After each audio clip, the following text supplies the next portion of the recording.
Olá, gente. Questionamentos em debate, professor Reinaldo Costa. Se você gosta desse tipo de conteúdo, se inscreva na plataforma no YouTube, Questionamentos em debate, professor Reinaldo Costa. Eu costumo dizer que esse canal é uma verdadeira universidade aberta, porque traz temas diversos.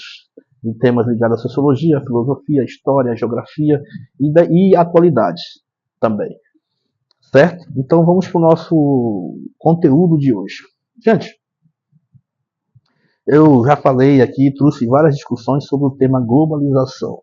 Globalização que nada mais é do que a integração, a interconexão, o mundo cada vez mais conectado através de vieses, né? No caso da comunicação, conectado através do comércio, né? Principalmente da questão do comércio global. Nós temos aí como protagonistas transnacionais ou multinacionais, como vocês queiram chamar. Beleza? Então, o tema de hoje ele está inserido nesse contexto. Nós vamos falar aqui, gente, do DIM. DIM, D-I-M, significa Distrito Industrial de Marabá. Marabá, para quem não conhece, é um município do estado do Pará, um dos mais populosos. Se eu não me engano, é o quinto município mais populoso do estado do Pará. Quarto, quinto, não sei precisar exatamente, mas entre o quarto ou o quinto município mais populoso do estado do Pará. Então é um município muito importante e um município estratégico para a economia paraense, principalmente no sudeste paraense. Então, aqui no sudeste do Pará, sul e sudeste, principalmente o sudeste paraense, destaca tem uma atividade econômica muito importante, que é o setor de mineração. Ao falar de mineração, nós temos uma protagonista, que é a Vale do Rio Doce, a companhia Vale. Acho que todo mundo aqui já ouviu falar. Então, a companhia Vale é uma mineradora, é uma grande mineradora, é uma SA, ou seja, uma empresa de capital misto.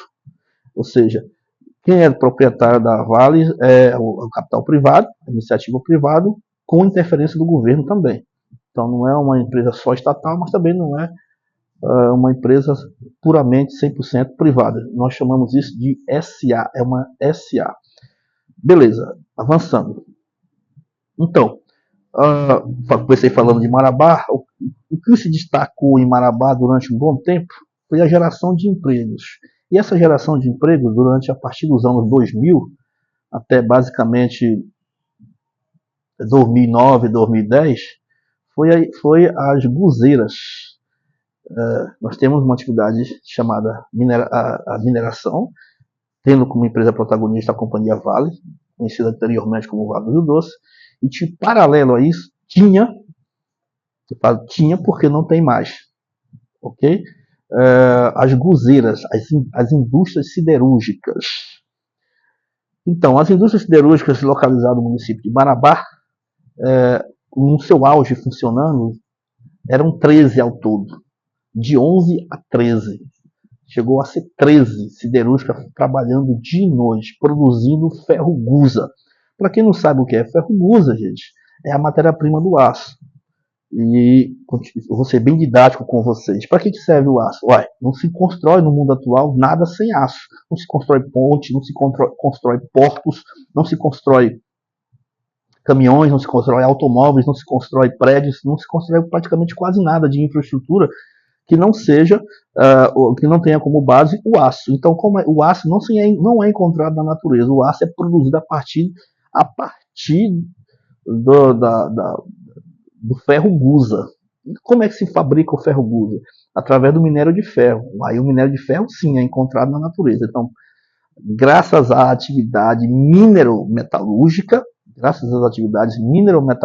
pega-se o minério de ferro e se transforma ele, através da metalurgia, da siderurgia, em ferro gusa, que vai dar que a ferro gusa ele é um pré-aço, vamos dizer assim, para nós entendermos. Ele é quase um aço.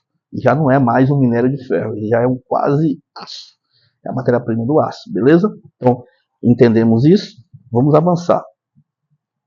Então, como eu já falei para vocês, no sudeste paraense, principalmente no município de Paraupebas, e hoje em Canaã também, a companhia Vale trabalha incessantemente no processo de mineração, de extração de minério de ferro e exportação. Mineração retirada, né, e exportação.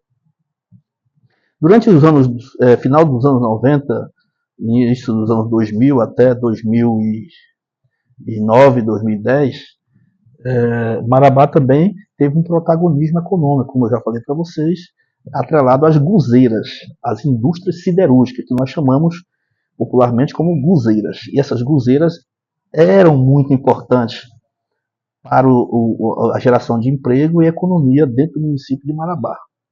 Ok? Avançando, mas essas guzeiras, essas indústrias siderúrgicas funcionando a todo vapor em Marabá, geravam emprego só em Marabá? Só os empregos ligados ao pátio das siderúrgicas? Não. Ela impulsionava uma atividade, entre outras atividades, uma atividade muito importante ligada a essa atividade, tá? A essa questão. Como, por exemplo, as carvoarias, a produção de carvão vegetal. Não podemos esquecer. Então, nós temos a indústria guzeira, o setor siderúrgico, impulsionando uma atividade atrelada a isso, que era a produção de carvão.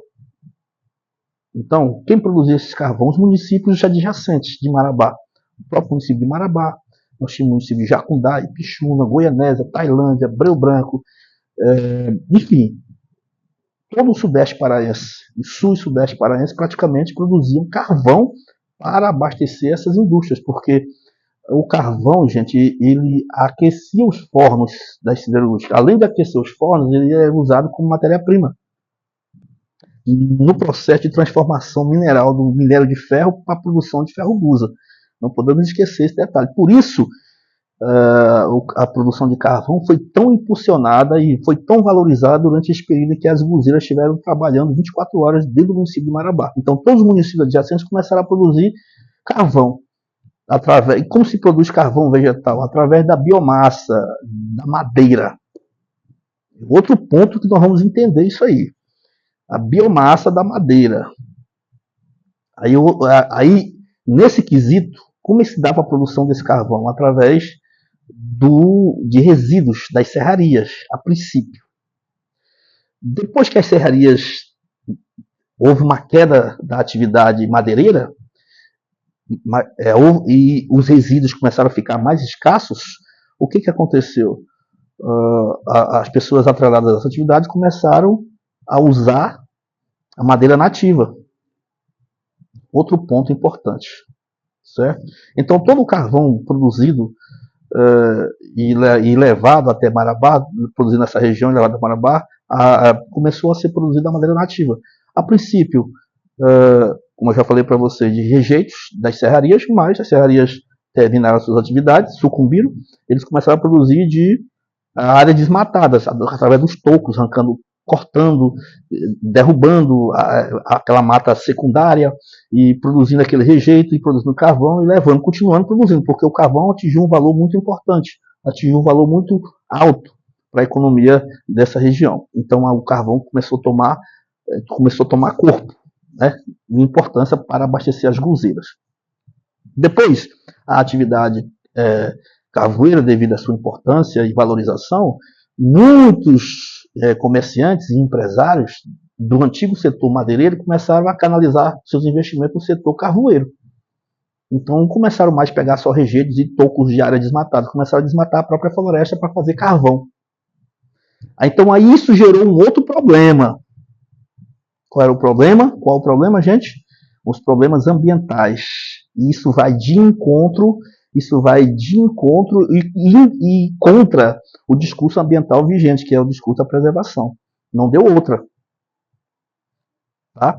Os órgãos de fiscalização, como o IBAMA, houve uma pressão internacional por parte dos organismos internacionais para que o governo pudesse monitorar e regulamentar essa atividade. Beleza? Aí encontrou um obstáculo, um problema. Vamos lá, observe que eu estou fazendo uma análise linear para nós entendermos. Acompanhe meu raciocínio. Bem, a atividade guzeira, ou seja, o setor siderúrgico, quando implantado, tinha todo um plano. Qual era o plano? Criar áreas de reflorestamento para que essas áreas de reflorestamento pudesse ser usada plantar árvores em áreas, plantar, depois retirar e fazer o carvão dessa biomassa, ou seja, dessas áreas reflorestadas, para que não causasse impacto ambiental. Só que essas empresas guzeiras nunca fizeram isso, gente. Por que, Reinaldo, as guzeiras, sabendo disso, não fizeram isso? Porque custa caro, gente. Ou seja, uma empresa siderúrgica qualquer, das 11, das 13 instaladas em Marabá, elas tinham que comprar uma área ou alugar uma área, plantar uma reserva florestal, plantar áreas florestais. Essas áreas florestais demorariam 4, 5, 6, 7, 8 anos para estar num ponto de corte, para poder cortar. Aí tem que ter um maquinário, tem que esperar crescer essas árvores, tem que cuidar, tem que cortar, tem que fazer todo o processo legal. Elas, no projeto inicial, elas tinham que fazer isso, só que elas não fizeram. Por que não fizeram? Porque, gente, desmatar e comprar carvão de mata, de áreas florestais irregulares é muito mais barato. Eu não tenho preocupação de comprar uma área, de plantar, de esperar, de regulamentar, de cuidar, de cortar aquele negócio todo. Não. Eu simplesmente compro dos pequenos produtores de carvão. Enquanto o governo fazia vista grossa, porque essa atividade guzeira estava gerando empregos diretos e indiretos, como a atividade cavoeira, por exemplo, estava tudo bem. Mas só que, com o passar do tempo, houve a necessidade de cobrança, de regulamentação dessas siderúrgicas. E essas siderúrgicas, por sua vez, não estavam preparadas, mas elas foram avisadas no projeto inicial. Beleza? Então, é necessário entendermos isso e deixar isso bem claro. Ok, gente. Aí vocês estão se perguntando, Reinaldo, então isso explica a decadência do setor guzeiro das indústrias, o fechamento geral das indústrias siderúrgicas? Não. Não. Isso é um fator. Um fator. Espero ter sido bem claro. Vamos para o outro setor, o outro fator. O outro fator. Além disso, esse outro fator que eu vou falar aqui, eu considero muito importante também, tanto quanto esse. Beleza? Olha só. Então vamos para o segundo fator. O segundo fator, gente, é o seguinte. Todas essas indústrias siderúrgicas funcionando em Marabá, as 11 a 13 siderúrgicas, no auge chegou a ter 13, trabalhando dia e noite, elas precisavam, como eu já falei para você, de carvão, que é o básico, né? E principalmente, fundamentalmente, o minério de ferro. Aí que tá. Quem fornecia esse minério de ferro? Quem fornecia a matéria-prima para produzir ferro gusa? Para produzir ferro gusa precisa de minério de ferro. Então, quem fornecia esse minério de ferro é a companhia Vale, gente. É o monopólio da mineração. A Vale exerce o monopólio da mineração aqui no Brasil. Então, aí o que acontece? A Vale repassava o minério de ferro para as guzeiras do mesmo preço que ela vendia para o comércio internacional. Olha o problema. Olha o problema que teve essa questão. Certo?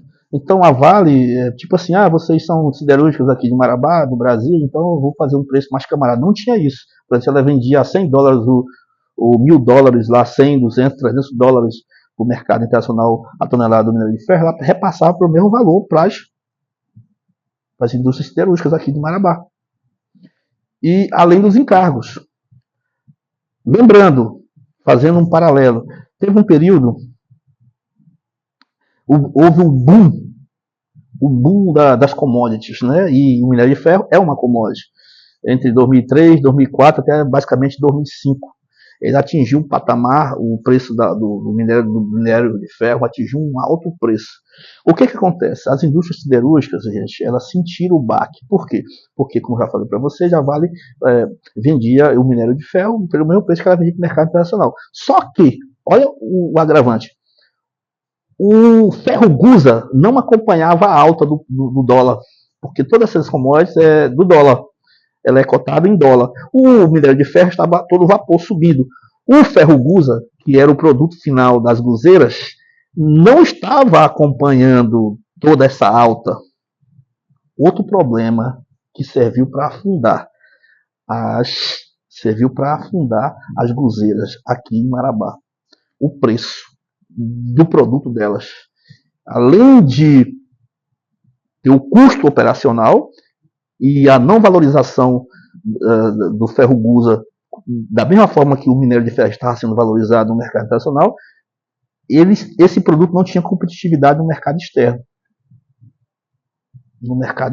Lembrando que o Brasil está globalizado, está integrado às principais economias globais. E sem falar também que o governo nunca teve um olhar com carinho para essa atividade, gente. O governo não se atentou para isso. Ou seja, ignorou. Porque se o governo também quisesse proteger essa atividade, ele faria.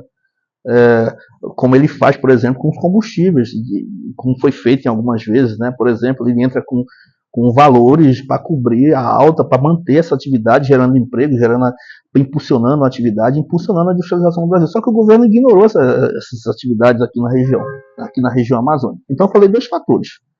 Tá? Vamos para o terceiro aqui. O terceiro fator, gente, foi a crise mundial de 2008. Não podemos esquecer. Falei 2, vamos para o terceiro. A crise mundial de 2008. Se vocês que nos acompanhem e nunca ouviram falar dessa crise, foi uma crise muito importante. Alguns não. É consenso entre os estudiosos, os analistas, que essa crise ela foi pior do que o crack de 29.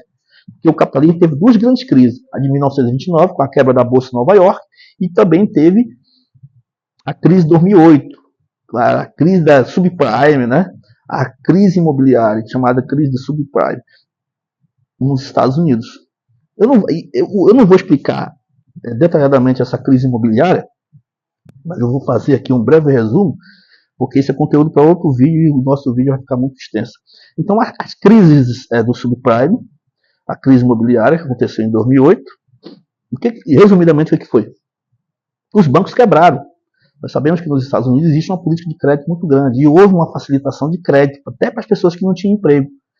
Então, as pessoas que tinham uma casa hipotecada, para quem não sabe o que é hipotecada, é financiada, no nosso linguajar aqui. Eu comprava no banco, eu pegava uma casa que valia R$1 milhão, o banco pagava essa casa e eu ia morar nela. Então, eu devia para o banco. O banco repassava o dinheiro para o cara que me vendia, para a pessoa que me vendia. E eu ficava devendo no banco, chamada hipoteca. Então, se eu quisesse pegar, eu precisava de R$500 mil, eu poderia pegar essa casa. Olha só como é que estava a avacalhação do crédito nos Estados Unidos. Eu pegava essa casa e ia em outro banco e dava ela como garantia. E eu devendo a casa. Então eu estava devendo a casa, que custava R$1 milhão, devendo as hipotecas da casa, e eu pegava essa casa e dava a entrada em outro banco e pegava dinheiro. Digamos, se eu quisesse pegar R$500 mil, eu pegava e dava a casa como garantia. Uma casa que não era minha, que eu não tinha pago. E depois, se eu quisesse fazer isso com outro banco, eu faria. Houve uma facilidade do crédito nos Estados Unidos. Então, isso gerou uma bolha. E essa bolha estourou em 2008. Ou seja, os bancos quebraram. Imagine, você tem um bem e você começa a pegar dinheiro à torta direita, dando aquele bem como garantia, e que aquele bem não pertence a você, não pertence a determinado banco, não pertence a ninguém, pertence a vários bancos e pertence a você e a vários bancos. No final, alguém tem que pagar a conta. E foi isso que aconteceu. A bolha estourou. Gente, eu estou resumindo aqui essa questão da crise imobiliária de 2008 nos Estados Unidos, a crise do subprime. Estou resumindo. Né? Eu posso fazer um conteúdo, um vídeo, se vocês pedirem aí nos comentários, eu posso agilizar e fazer um conteúdo explicando só essa crise de 2008, beleza? Então, resumidamente, gente, vamos lá, fazer nossa síntese para nós fecharmos o conteúdo que está ficando extenso. A crise do setor guzeiro, no Distrito Industrial de Marabá, teve 3 fatores que eu falei aqui. A questão do mercado internacional, que foi o segundo, né? Vamos para o primeiro. Aquilo que eu falei para vocês. O preço, né?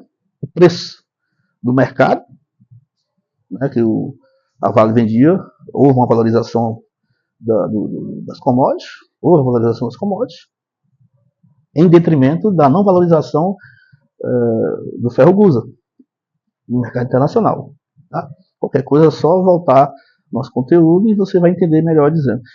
essa questão. Aí eu falei também da questão da crise mundial de 2008. Falei também da questão das empresas siderúrgicas, né, que não se prepararam para produzir sua própria biomassa, sua própria matéria-prima para fazer o carvão. Começaram a comprar carvão à torta direita dos pequenos produtores rurais. E quando o negócio apertou, a comunidade internacional apertando, a questão da preservação ambiental, tanto é que nós vamos ter a COP30, né, e já estava havendo esse discurso ambiental desde os anos 70, e as empresas simplesmente ignoraram isso e sofreram uma pressão que não para não comprar e uma pressão por parte do Estado, né? IBAMA, fiscalização, e aquilo foi dificultando cada vez mais o trabalho. Uma coisa conectada à outra, certo? Beleza? Então, gente, para não nos tornarmos repetitivos, e o vídeo já está com aproximadamente 20 minutos, eu quero agradecer aqui vocês pela paciência, as pessoas que não se inscreveram, se inscrevam no nosso canal e nos acompanhem. Cada vez que eu acesso aqui, eu estou aqui com vocês, é para trazer novas reflexões, novos conteúdos sobre temas relevantes. Ok? Obrigado e até a próxima.